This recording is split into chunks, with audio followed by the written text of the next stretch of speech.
guys चितवनको माहौल हेरौँ है भोट हाल्ने ठाउँको माहौल कस्तो भरतपुर 11 भोटाडको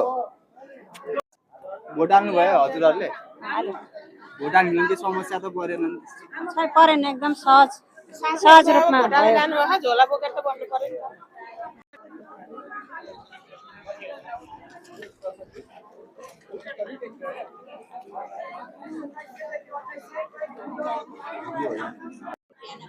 भोट हाल्नु भयो तपाईहरुले हजुर राख्थे भाइ के समस्या त परेन परेन छैन हाल्नु जान्न लाग्छ समस्या त के परेन नि अहिले त्यस्तो छैन ढुक्क नाम साम मजाले हजुर चितवनको भोट हाल्नु भयो हजुरले छैन हाल्नु भएन समस्या त्यस्तो के आएन नि तिमीले हजुर भोट हाल्यो त्यस्तो समस्या त के आएन नि भोट हाल्नु नै सजिलै थियो हाल्नु भयो हाले के समस्या त परेन नि त्यस्तो परेन खास त्यस्तो केही समस्या छैन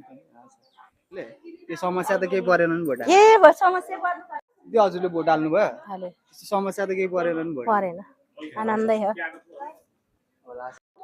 भोट हाल्नु भयो हाल्नु भयो तपाईले त्यस्तो समस्या त केही परेन नि भोट त्यस्तो समस्या केही छैन त्यति बढी भिड पनि छैन सजिलै नै हाल्नु गाइस नारायणी माविको माहौल हेर्नु है भोट हाल्ने ठाउँको नारायणी मावि भरतपुर 10 चितवनको माहौल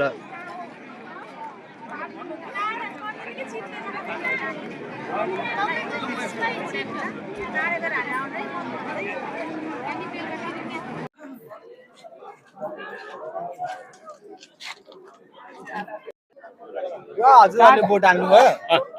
समस्या त केही परेन नि केही परेन एकदम अनि कहाँ मान्छे हजुरहरूले भोट हाल्नु भयो केही समस्या त परेन नि एकदम सजिलै छ आमाजाहरूले त भोट हाल्नु भयो हजुरले हालेछ नि त्यस्तो समस्या केही परियो कि नाम साम हराउने यताउति हैन यहाँ घेर्दैछ बुवा नमस्कार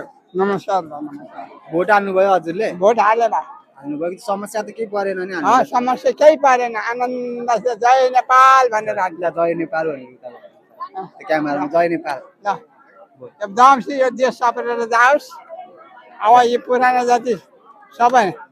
जाउन् नयाँको युवा पालो आओस् नयाँको पालो आओस् आउन पर्छ युवाहरूले राज्य चलाउन पर्छ हामी बुढापाकाले के राज्य चलाएर चल्छ हाम्रो पालो सिद्धियो